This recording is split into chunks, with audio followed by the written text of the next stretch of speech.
Distance is important. Sometimes when one needs to take a mental break, one can take that physical break. Insert road trip.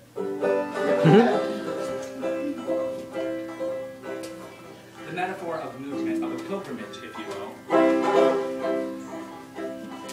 Remember that music that we invoked? Perhaps it can be Odyssean. I thought tonight I would make a lot of like really smart allusions. You know, to have had like, oh, we'll talk about Homer. Don't mind me, ladies and gentlemen. I'm just drunk on Genesee. He's drunk on Genesee. He may or may not be an English teacher.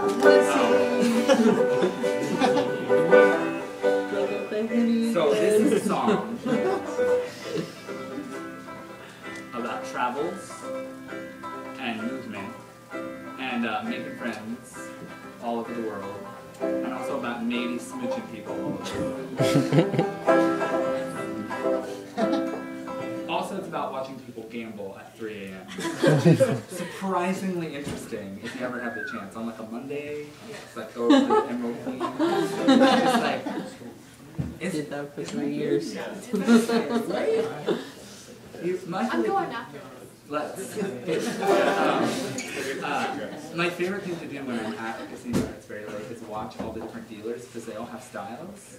Like everybody like deals the hands a little bit differently, and they're real slick about it too. Like it's what they do. It's like, you know, anything that you do for a while, you get very like accomplished at it. And I think there may or may not be some amount of pride in like how slickly you can toss the cards. Have you guys played blackjack?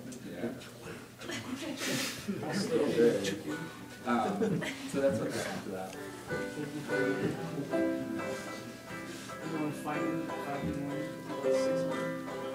And then comes the river and the turns.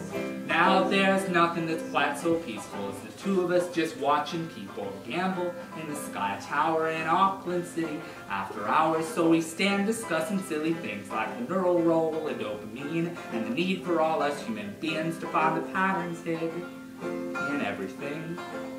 But despite the lights that flash above the keno and the craps, and the way the dealers dance behind their cards and hands of blackjack, with the two of us both knowing in 7 hours I'm heading back.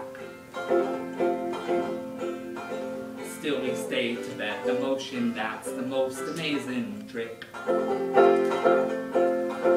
Like the day we drove to Bethel's Beach, climbed a cliff and sat atop a tree, watched the waves and wondered at the sea. Is it deep or shallow, blue or green? But the sun set sooner than we planned, so we stayed and sat upon the sand, ate a picnic dinner in a cove, watched the full moon rise right up above. But these rumble roars are some sure sign the tide is coming in, and a billion clockwork bugs are biting furrows in my skin. Still it seems that I can't stand to stretch my legs to walk or run. And this path that I plan to lead, it now seems to be a silly one. So we hopped a fence and headed south toward the waiting Wanganui mouth, and our sleep was filled with Delta dreams from our memories, tributary streams. Like the night we spent in Coal-Fire Park, sharing stories in the shimmering dark, reading words of love, both false and true, on a slide inside a woman's shoe.